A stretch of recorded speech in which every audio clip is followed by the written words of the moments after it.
আসসালামু আলাইকুম রহমতুল্লাহ। সিরাত পাঠে জীবন গড়ি আজকের পঞ্চম পর্বে আপনাদের সবাইকে আমি স্বাগত জানাচ্ছি। আপনারা শুনছিলেন সিরাতুর রাসূল সাল্লাল্লাহু আলাইহি ওয়াসাল্লাম।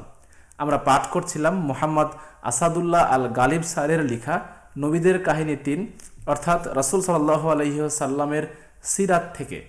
আজকে আমরা তারই পঞ্চম পর্ব শুনব ইনশাআল্লাহ। আজকের পঞ্চম পর্বে আমরা জানব সেইখানে শিরকের প্রচলন কেমন করে হয়েছিল, বিদআতের প্রচলন কেমন করে হয়েছিল এবং জানব শেষে গিয়ে ইবনে কাসির রাহিমাহুল্লাহর মন্তব্য। চলুন আজকে আমরা সিরাতুর রাসূল সাল্লাল্লাহু আলাইহি ওয়াসাল্লাম এইখান থেকে আমাদের পঞ্চম পর্বটি শুরু করি। শিরকের প্রচলন। মক্কার বাসিন্দারা মূলত হজরত ইসমাইল আলাইহি ওয়াসাল্লাম এর বংশধর ছিল এবং তারা জন্মগতভাবেই তাওহীদ, রিসালাত ও আখেরাতে বিশ্বাসী ছিল। তারা কাবা গৃহকে যথার্থভাবেই আল্লাহর গৃহ বা বাইতুল্লাহ বলে বিশ্বাস করত এবং তার রক্ষণাবেক্ষণ ও তত্ত্বাবধায়ন করত। তারা এখানে নিয়মিতভাবে তাওয়াফ, সাই তথা হজ ও উমরা করত এবং বহিরাগত হাজিদের নিরাপত্তা ও পানি সরবরাহের দায়িত্ব পালন করত। কিন্তু দীর্ঘদিন যাবৎ কোনো নবী না আসায় শয়তানি প্ররোচনায় তাদের সমাজ নেতা ও ধনিক শ্রেণীর অনেকে পথভ্রষ্ট হয়ে যায় এবং একসময় তাদের মাধ্যমেই মূর্তি পূজার শিরকের প্রচলন হয়, যেভাবে ইতিপূর্বে নূহ আলাইহি ওয়াসাল্লাম এর কওমের মধ্যে হয়েছিল। ১. কুরাইশ বংশের বনু খোজাআ গোত্রের সর্দার আমর বিন লুহাই অত্যন্ত ধার্মিক, দানশীল ও দরবেশ স্বভাবের লোক ছিলেন। লোকেরা তাকে গভীরভাবে শ্রদ্ধা করত এবং তার প্রতি অন্ধ ভক্তি পোষণ করত। তাকে আরবের শ্রেষ্ঠ আলেম ও অলি আউলিয়াদের মধ্যে গণ্য করা হতো। অতএব শয়তান তাকেই বেছে নিল তার কার্যসিদ্ধির জন্য। একবার তিনি শামের বালাকা অঞ্চলে মাআব নগরীতে গিয়ে দেখেন যে সেখানকার লোকেরা জমকালো আয়োজনের মাধ্যমে হুবাল মূর্তির পূজা করে। তিনি তাদেরকে এর কারণ জিজ্ঞেস করলে তারা বলে যে আমরা এই মূর্তির ওসিলায় বৃষ্টি প্রার্থনা করলে বৃষ্টি হয় এবং সাহায্য প্রার্থনা করলে সাহায্য পাই। তারা ছিল আমালেক্কা গোত্রের লোক এবং ইমলিক বিন লাবেজ বিন সাম বিন নোহ এর বংশধর। আমর ভাবলেন অসংখ্য নবী রাসূলের জন্মভূমি ও কর্মভূমি এই শামের ধার্মিক লোকেরা যখন হবল মূর্তির ওসিলায় বৃষ্টি প্রার্থনা করে, তখন আমরাও এটা করলে উপকৃত হব। ফলে বহুমূল্যের বিনিময়ে আমর একটা হবল মূর্তি খরিদ করে নিয়ে গেলেন এবং মক্কার নেতাদের রাজি করিয়ে কাবা গৃহে স্থাপন করলেন। কথিত আছে যে একটা জিন আমরের অনুগত ছিল। সেই তাকে খবর দেয় যে নূহ আলাইহি ওয়াসাল্লাম এর সময়কার বিখ্যাত অদ, সুয়াদ, ইয়াগুস, ইয়াউক, নাসর প্রতিমাগুলি জেদ্দার অমুক স্থানে মাটির নিচে প্রথিত আছে।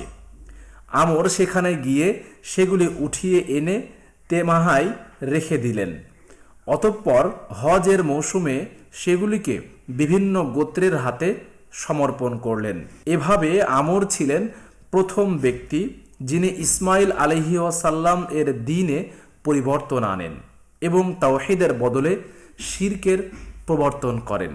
আর রাহিক ৩৫ পৃষ্ঠা। অতঃপর বনু ইসমাইলের মধ্যে মূর্তি পূজার ব্যাপক প্রসার ঘটে। নূহ আলাইহি ওয়াসাল্লামের কওমের রেখে যাওয়া অদ, সুয়া, ইয়াগুস, ইয়াউক, নাসর প্রভৃতি মূর্তিগুলি এখন ইব্রাহিমের বংশধর গণের দ্বারা পূজিত হতে থাকে। যেমন বনু হুজাইল কর্তৃক সুয়া, ইয়েমেনের বনু জুরাশ কর্তৃক ইয়াগুস, বনু খায়ওয়ান কর্তৃক ইয়াওয়াক, জুলকুলা কর্তৃক নাসর, কুরাইশ ও বনু কেনানা কর্তৃক হুবাল, উজ্জা, তায়েফের বনু সাকিফ কর্তৃক লাত, মদিনার আউস ও খাজরাজ কর্তৃক মানাত, বনু তাই কর্তৃক ফিলস, ইয়েমেনের হিমিয়ার গোত্র কর্তৃক রিয়াম, দাউস ও খাজাম গোত্র কর্তৃক জুলকাফাইন, জুল খালাস প্রভৃতি মূর্তিসমূহ পূজিত হতে থাকে। ইবনু হিশাম প্রথম খণ্ড ৭৭ থেকে ৮৭ পৃষ্ঠা। এভাবে ক্রমে আরবের ঘরে ঘরে মূর্তি পূজার প্রসার ঘটে। ফলে মক্কা বিজয়ের দিন রাসূলুল্লাহ সাল্লাল্লাহু আলাইহি ওয়াসাল্লাম কাবাগৃহের ভেতরে ও চারপাশে ৩৬০টি মূর্তি দেখতে পান। তিনি সবগুলোকে ভেঙে গড়িয়ে দেন ও কাবাগৃহ পানি দিয়ে ধুয়ে সাফ করে ফেলেন। রাসূলুল্লাহ সাল্লাল্লাহু আলাইহি ওয়াসাল্লাম বলেন, আমার সম্মুখে অর্থাৎ স্বপ্নে জাহান্নামকে পেশ করা হলো।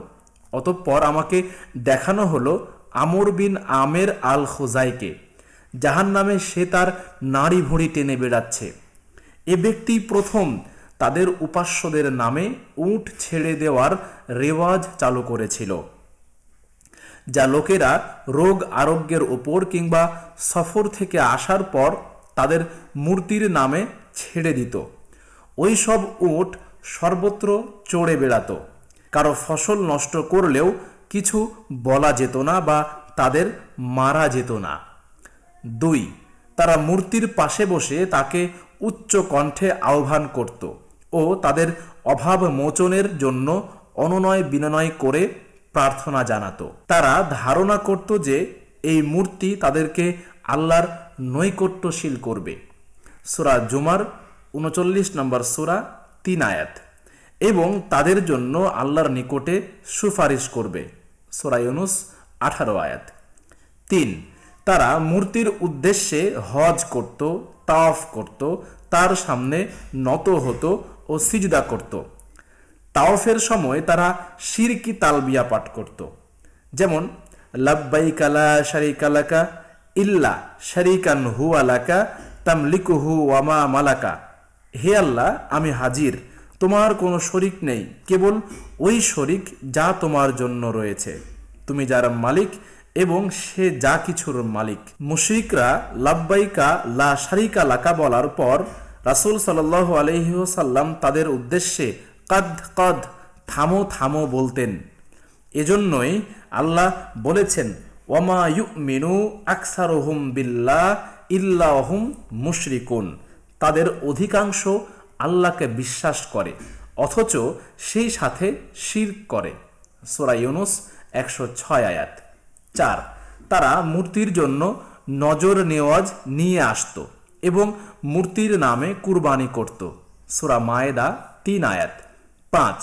তারা মূর্তিকে খুশি করার জন্য গবাদি পশু ও চারণ ক্ষেত্র মানত করত, যাদেরকে কেউ ব্যবহার করতে পারত না। সূরা আনাম ১৩৮ থেকে ৪০ আয়াত। ৬.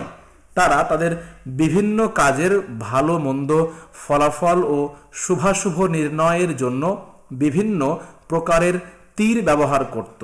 সূরা মায়েদা ৯০ থেকে ৯১ আয়াত, যাতে হ্যাঁ, না, ভালো, মন্দ ইত্যাদি লেখা থাকত। হবল দেবতার খাদেম সেগুলো একটি পাত্রের মধ্যে ফেলে তাতে ঝাঁকুনি দিয়ে তীরগুলি ঘুলিয়ে ফেলত। অতঃপর যে তীরটা বেরিয়ে আসত সেটাকেই তারা ভাগ্য মনে করত এবং সে অনুযায়ী কাজ করত। ৭. এতদ্ব্যতীত তারা জ্যোতিষীদের কথা বিশ্বাস করত এবং বিশেষ বিশেষ নক্ষত্রকে মঙ্গলামঙ্গলের কারণ মনে করত। ৮. তারা উট পাখি দিয়ে বা রেখা টেনে কাজের শুভাশুভ ও ভালো মন্দ নির্ণয় করত এবং পাখি ডাইনে গেলে শুভ, বামে গেলে অশুভ ধারণা করত। তারা ফেরেশতাদেরকে আল্লাহর কন্যা বলতো এবং জিনদের সাথে আল্লাহর আত্মীয়তা সাব্যস্ত করত। সূরা সাফফাত ১৫০ থেকে ৫২ আয়াত, ১৫৮ থেকে ৫৯ আয়াত। তারা নিজেদের জন্য পুত্র সন্তান ও আল্লাহর জন্য কন্যা সন্তান নির্ধারণ করত। সূরা নাজম ২১ থেকে ২২ আয়াত। বিদআতের প্রচলন। মূর্তি পূজা সত্ত্বেও তারা ধারণা করত যে তারা দ্বীনে ইব্রাহিমের ওপর সঠিকভাবে কায়েম আছে, কেননা আমর বিন লুহাই তাদের বুঝিয়েছিলেন যে এগুলি ইব্রাহিমী দ্বীনের বিকৃতি নয়, বরং ভালো কিছুর সংযোজন বা বিদআতে হাসানা মাত্র। এজন্য তিনি বেশ কিছু ধর্মীয় রীতিনীতি চালু করেছিলেন। যেমন ১. তারা হজ্জের মৌসুমে মুজদালিফায় অবস্থান করত, যা ছিল হারাম এলাকার অভ্যন্তরে।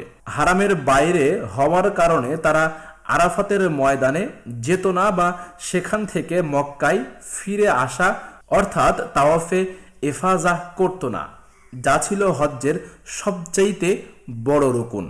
তারা মুজদালিফায় অবস্থান করত ও সেখান থেকে মক্কায় ফিরে আসত।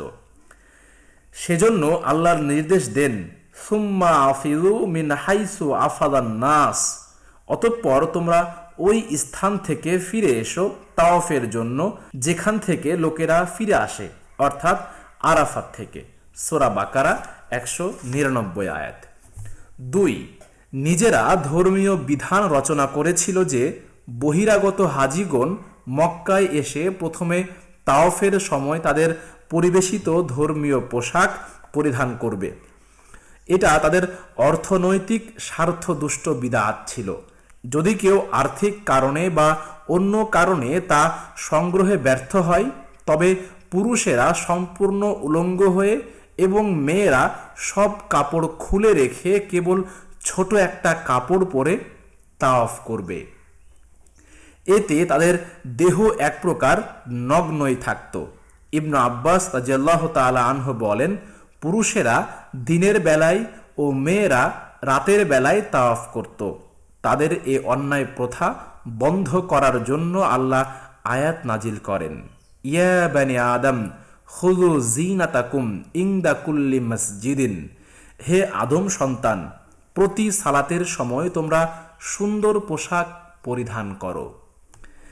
তাদের কাছ থেকে হোমস পোশাক কিনতে বাধ্য করার জন্য তারা এ বিধানও করেছিল যে যদি বহিরাগত কেউ উত্তম পোশাকে এসে তাওয়াফ করে, তাহলে তাওয়াফ শেষে তাদের ওই পোশাক খুলে রেখে যেতে হবে, যার দ্বারা কেউ উপকৃত হতো না। ইবনু হিশাম প্রথম খণ্ড 102 পৃষ্ঠা। ৩. তাদের বানানো আরেকটা বিদআত রীতি ছিল এই যে তারা এহরাম পরিহিত অবস্থায় স্ব বাড়ির সম্মুখ দরজা দিয়ে প্রবেশ করবে, কিন্তু বাকি আরবরা সকলে স্ব বাড়ির পিছন দিক দিয়ে গৃহে প্রবেশ করবে, সম্মুখ দরজা দিয়ে নয়। এভাবে তারা ধার্মিকতার গৌরব সারা আরবের ঘরে ঘরে ছড়িয়ে দিয়েছিল। এ প্রসঙ্গে আল্লাহ তাআলা বলেন, পিছনের দরজা দিয়ে গৃহে প্রবেশ করার মধ্যে কোনো কল্যাণ নেই, বরং কল্যাণ রয়েছে তার জন্য যে আল্লাহকে ভয় করে। অতএব তোমরা গৃহে প্রবেশ করো সম্মুখ দরজা দিয়ে। সূরা বাকারা 189 আয়াত। উপরোক্ত আলোচনায় তৎকালীন আরবের ও বিশেষ করে মক্কাবাসীদের মধ্যে প্রচলিত শিরক ও বিদআত সমূহের একটা চিত্র পাওয়া গেল, যা তারা ইব্রাহিম আলাইহিসসালামের একত্ববাদী দ্বীন হানিফের মধ্যে ধর্মের নামে চালু করেছিল। আর এটাই ছিল বড় জাহেলিয়াত, এবং এজন্যই এ যুগটিকে জাহেলি বা আইয়ামে জাহেলিয়া বলা হয়। আল্লাহ বলেন, যারা বিশ্বাস স্থাপন করেছে আল্লাহ তাদের অভিভাবক। তিনি তাদেরকে অন্ধকার হতে আলোর দিকে বের করে আনেন, আর যারা অবিশ্বাস করেছে শয়তান তাদের অভিভাবক। তারা তাদেরকে আলো থেকে বের করে অন্ধকারের দিকে নিয়ে যায়। ওরা হলো জাহান্নামের অধিবাসী, সেখানে তারা চিরকাল থাকবে। সূরা বাকারা 257 আয়াত। ইয়াসরিবে ইহুদি নাসারাদের অবস্থা। ইতিপূর্বে বলা হয়েছে যে ইয়াসরিবের অধিবাসী আউস ও খাজরাজগণ ইসমাইল পুত্র নাবেত এর বংশধর ছিলেন, কিন্তু তারা পরে মূর্তি পূজারী হয়ে যায়। সিরিয়া ও ইরাকের পথে ব্যবসায়িক স্বার্থ এবং মিষ্টি পানি ও উর্বর অঞ্চল বিবেচনায় ইহুদিরা এখানে আগেই গমন করে। তারা অত্যাচারী রাজা বুখতানসর কর্তৃক কেনাআন ফিলিস্তিন থেকে উৎখাত হওয়ার পর ইয়াসরিবে এসে বসবাস শুরু করেছিল এই উদ্দেশ্যে যে তারা বাইতুল মুকাদ্দাস হারিয়েছে, অতএব তারা এখন বাইতুল্লাহর নিকটবর্তী থাকবে এবং নিয়মিত হজ ওমরার মাধ্যমে পরকালীন পাথেয় সঞ্চয় করবে। দ্বিতীয় উদ্দেশ্য ছিল এই যে আখেরি নবীর আবির্ভাব যেহেতু মক্কায় হবে এবং তার আবির্ভাবের সময় আসন্ন, অতএব তারা দ্রুত তার দিন কবুল করবে এবং তার নেতৃত্বে আবার বাইতুল মুকাদ্দাস দখল করবে। তবে তাদের ধারণা ছিল যে আখেরি নবী অবশ্যই তাদের নবী ইসহাক এর বংশধর হবেন, কিন্তু তা না হয়ে ইসমাইল আলাইহি ওয়াসাল্লাম এর বংশে হওয়াতেই ঘটল যত বিপত্তি। মদিনায় ইহুদিদের আধিক্য ছিল এবং নাসারা ছিল খুবই কম। তাদের মূল অবস্থা ছিল মদিনা থেকে নাজরান এলাকায়, যা ছিল ৭৩টি পল্লী সমৃদ্ধ খ্রিস্টানদের একটি বিরাট নগরীর নাম। বর্তমানে সড়ক পথে এটি মদিনা থেকে ১,২০৫ কিলোমিটার দক্ষিণে ইয়েমান সীমান্তে অবস্থিত। ইহুদি ও নাসারাদের মধ্যে তাওরাত নাজিলের কোনো শিক্ষা অবশিষ্ট ছিল না। তাদের ধর্ম ও সমাজ নেতারা ভক্তদের কাছে রব এর আসন দখল করেছিল। ইহুদিরা ওজায়েরকে আল্লাহর বেটা বানিয়েছিল এবং নাসারারা মসিহ ঈসাকে একইভাবে আল্লাহর বেটা দাবি করেছিল। সূরা তাওবা ৩০ থেকে ৩১ আয়াত। বরং তারা মরিয়ম, ঈসা ও আল্লাহকে নিয়ে তিন উপাস্যের সমন্বয়ে তৃত্ববাদে বিশ্বাসী হয়ে পড়েছিল। সূরা মায়েদা ৭৩ আয়াত। তাদের পীর দরবেশরা ধর্মের নামে বাতিল পন্থায় মানুষের অর্থ সম্পদ লুণ্ঠন করত এবং তাদেরকে আল্লাহর পথ থেকে ফিরিয়ে রাখত। সূরা তাওবা ৩৪ আয়াত। আল্লাহ যা হারাম করেছেন তারা তা হারাম করত না। সূরা তাওবা ২৯ আয়াত। এক কথায় তাওরাত ইনজিলের বাহক হবার দাবিদার হলেও তারা ছিল পুরা স্বেচ্ছাচারী ও প্রবৃত্তি পূজারী দুনিয়াদার। ঠিক আজকের মুসলিম ধর্মনেতা ও সমাজ নেতাদের অধিকাংশের অবস্থা যেমনটি হয়েছে। ইবনু কাসির রাহিমাহুল্লাহ এর মন্তব্য। হাফেজ ইবনু কাসির রাহিমাহুল্লাহ বলেন, আরবের লোকেরা প্রাচীনকালে ইব্রাহিমী দ্বীনের অনুসারী ছিল। পরে তারা তাওহীদকে শিরকে এবং ইয়াকিনকে সন্দেহে রূপান্তরিত করে। এছাড়াও তারা বহু কিছু বিদআতের প্রচলন ঘটায়। একই অবস্থা হয়েছিল তাওরাত ও ইনজিলের অনুসারীদের। তারা তাদের কিতাবের পরিবর্তন ঘটিয়েছিল, তাতে শাব্দিক যোগ বিয়োগ করেছিল, রূপান্তর করেছিল ও দূরতম ব্যাখ্যা করেছিল।